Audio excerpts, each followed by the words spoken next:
Clint Eastwood stood one cool morning in Carmel by the sea. Clint Eastwood got an email inviting him to be on the Ellen DeGeneres show. The topic was the division of American values. Something about how the word division was used made him pause. Jake, his assistant and former Marine, made a comment about Ellen being the type to stick the knife behind the laugh. Clint sat in his leather chair, sunlight filling the room with his old scripts, history books, and a silver sheriff's badge his father had given him. The badge reminded him that justice wasn't just a slogan, but a duty. He decided to go on the show, saying, "If they want to mock what's right, let's remind them it's not up for debate." By the time Clint arrived in Burbank, social media was already buzzing with anticipation about the impending culture clash. Yet, Clint remained unfazed. He didn't rehearse or fret over potential confrontations. Instead, he sat quietly on the plane, his thoughts anchored in a simple yet profound belief. Truth doesn't require permission to be heard. It exists independently of opinions, trends, or applause.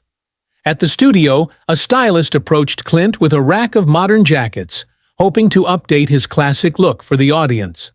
Politely but firmly, Clint declined. His well-worn leather jacket stayed on, its texture telling stories of decades past. Hidden beneath the lapel was the sheriff's badge, a silent reminder of where he came from and what he stood for. It wasn't there for show, it was for him.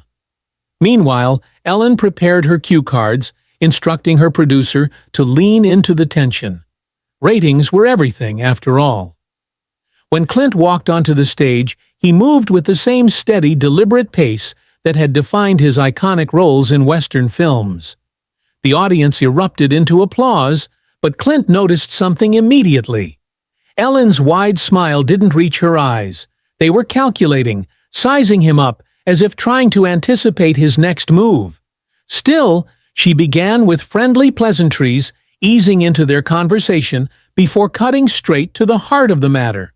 "So, Clint," Ellen started, tilting her head slightly, her tone light but probing, "do you ever feel out of step with where America is headed?" Clint leaned back slightly in his chair, his expression calm but resolute. He took a moment, letting the question hang in the air like smoke after a gunshot. Then, with the kind of clarity that comes only from years of lived experience, he replied, "America doesn't move in one direction. It moves where people with backbone lead it." The response caught Ellen off guard, though she masked it well.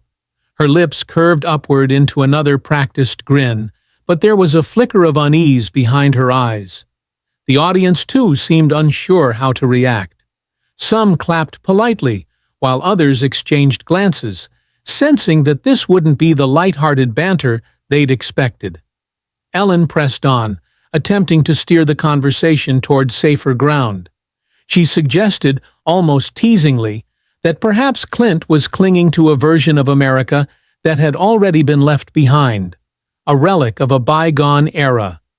There was a pause then, brief but loaded, as Clint considered her words. When he finally spoke, his voice carried the weight of conviction. "Some things aren't meant to be outgrown," he said evenly, his gaze unwavering. "They're meant to be upheld." A hush fell over the room. The energy shifted palpably, like a storm cloud rolling in.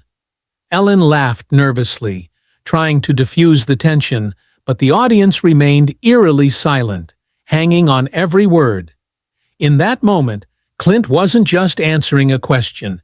He was drawing a line in the sand, reminding everyone present that principles endure precisely because they are timeless.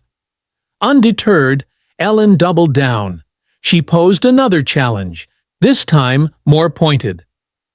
"Do we still need cowboys and sheriffs?" she asked, her tone laced with skepticism. "Isn't that all just mythology now?" Clint didn't flinch. If anything, he leaned forward slightly, his posture commanding attention. "When the law turns into a joke," he said, his voice low but firm, "sometimes the only thing between chaos and order is a man who still believes it matters." The silence that followed was deafening. It wasn't awkwardness, it was reverence. Ellen tried to lighten the mood again, brushing off the gravity of Clint's statement with a quip about passion, without progress being mere stubbornness. But Clint wasn't swayed. He countered softly, yet with undeniable authority. Progress doesn't mean abandoning your soul. Backstage, the atmosphere grew tense. A young technician whispered to a colleague, marveling at how Clint sounded more authentic than most of the polished celebrities who graced the show. Even the producers, accustomed to tightly scripted segments designed to entertain rather than provoke thought, found themselves unnerved. One muttered under his breath, "He's flipping the room." Ellen, ever the professional, attempted to regain control. She pivoted to a softer angle, suggesting it was time for the younger generation to take the reins. But Clint's reply cut through her rhetoric like a blade. "The next generation needs roots, not just wings," he said simply, leaving no room for misinterpretation. The ripple effect was immediate. Murmurs spread through the audience, breaking the spell of manufactured entertainment that usually dominated the space. People nodded, whispered to their neighbors, and glanced at one another with newfound respect for the man seated across from Ellen. For the first time in recent memory, the narrative felt unscripted and undeniably powerful. As the show cut to commercial, the usual chatter backstage was conspicuously absent. Producers scrambled to recalibrate, realizing too late that Clint had commandeered the narrative entirely. Jake, ever loyal, approached Clint during the break. "You're trending online," he informed him, holding up his phone to display the viral clips already circulating. Clint adjusted the sheriff's badge beneath his lapel, his expression unchanged.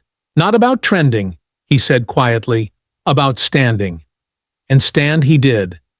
By the time the episode aired, Clint's words had ignited a national conversation. Social media lit up with reactions from viewers across the political spectrum, united in their admiration for his unwavering stance. News outlets dissected his remarks, debating whether America was ready for a resurgence of old-school values in an increasingly polarized climate. In diners, libraries, and living rooms, people shared their own stories of moments when they'd chosen to stand firm despite opposition. Ellen's team issued an apology days later, citing unintended offense, an attempt to salvage plummeting ratings and appease disgruntled sponsors. But the damage was done. Clint's quiet strength had reminded millions of Americans that integrity isn't negotiable. In a world obsessed with noise and outrage, he demonstrated that true power lies not in shouting the loudest, but in speaking and living the truth. Thanks for watching. If you like this video, don't forget to subscribe to our channel.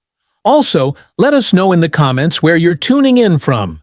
Your engagement helps us continue sharing stories that inspire and provoke thought.